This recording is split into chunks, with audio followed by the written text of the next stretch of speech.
common belief in filmmaking is that the eyes of an actor can say 1,000 words. Whenever we look at a great performance, we can see that the actor uses his eyes to enhance a certain tone or emotion. But in most cases, this only refers to how good or bad the actor is. What if you wanted to know how a director can achieve the same standard of performance? Well, I think there's something else other than an actor's eyes that can be used just as, if not more effectively. Which is why today's topic is the importance of hands on film. The role that a character's hands can play in a film is often an overlooked one. But if we decide to simply look more closely, it's easy to see that everything that we learn about a character or a story element can be learnt just by looking at the character's hands. Because the hands can reveal everything to us, as long as the director wants them to. Whether that's the anxiety a character feels about his own illness, the inner madness of a character's thoughts, or even Harrison Ford when he gets angry. So with this in mind, let's dive into some of these examples. The first thing to note when looking at this topic is what exactly the actor is doing with their hands.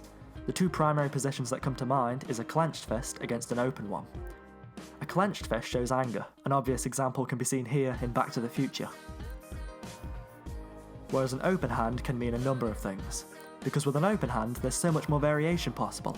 Look at Heath Ledger's approach to hand gestures when he was playing the Joker. The theatricality to it all adds to the psychosis the Joker possesses.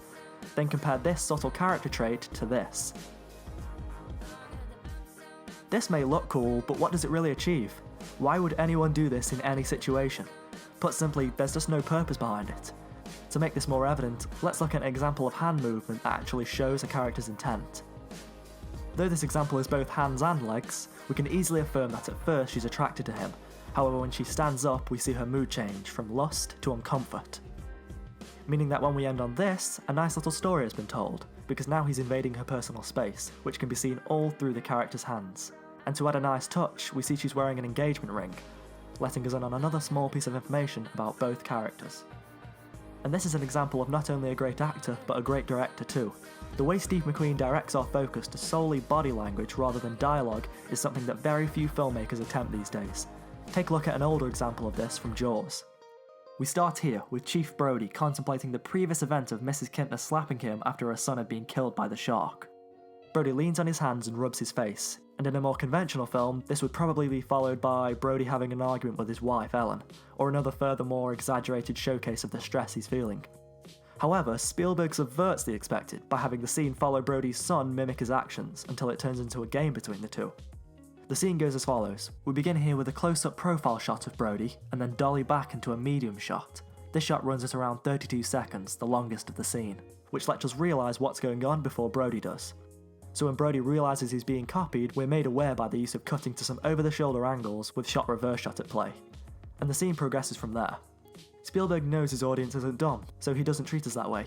We know that Brody is stressed, so instead of pushing that further, he instead switches things up to show us how he's a good father, and how Brody is only human, which grounds the film. Something that's crucially important if you want the audience to suspend their disbelief. Another way to show how important hands can be is by looking at a not-so-great example. Let's take this scene from Avengers 2 Age of Ultron.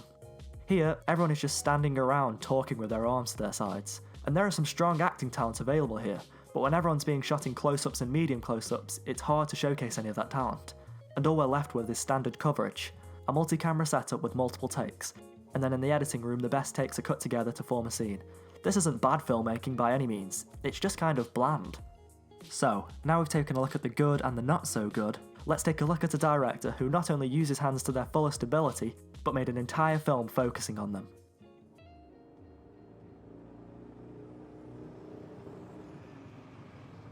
You wanna fight?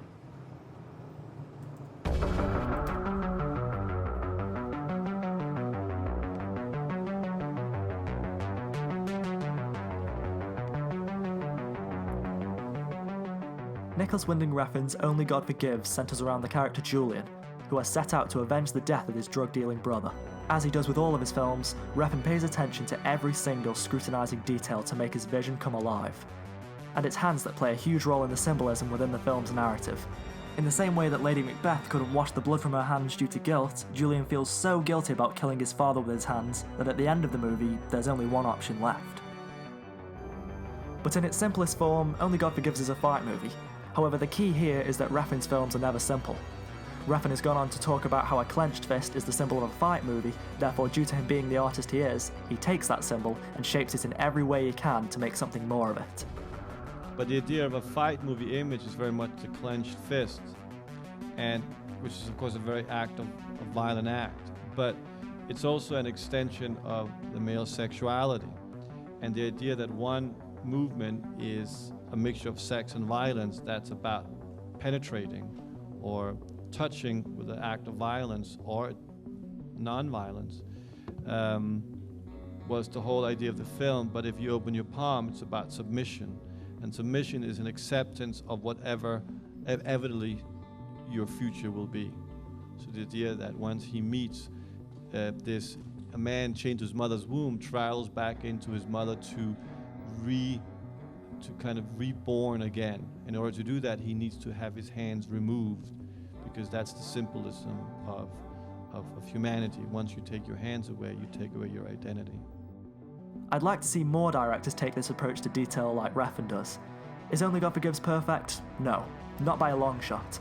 But where this film lacks in narrative structure, it makes up for in its beautiful cinematography and symbolism. Now switching over to another film of Refn's, one I'm sure we're all more familiar with. I wanted to use just one shot from Drive to show how great acting and great directing can all come together in one shot.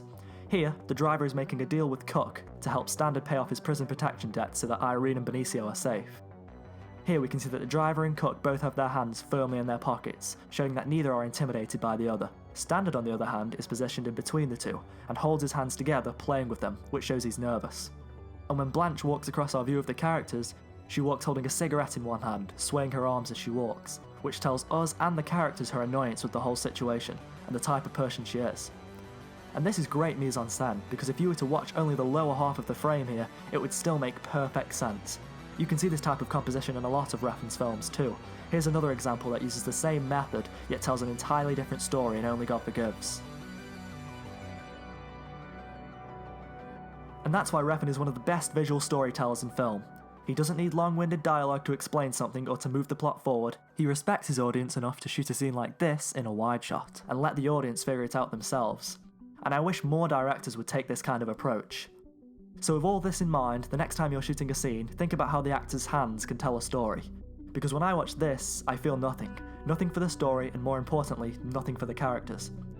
And when you have all of these ideas at your dispense, why not take advantage of them? Because hands can be used for anything. Whether it's a visual cue for a specific line of dialogue. Not quite my tempo.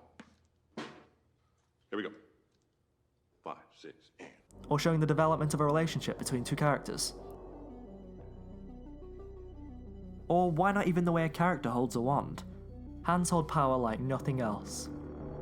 All you need to know is how to use them.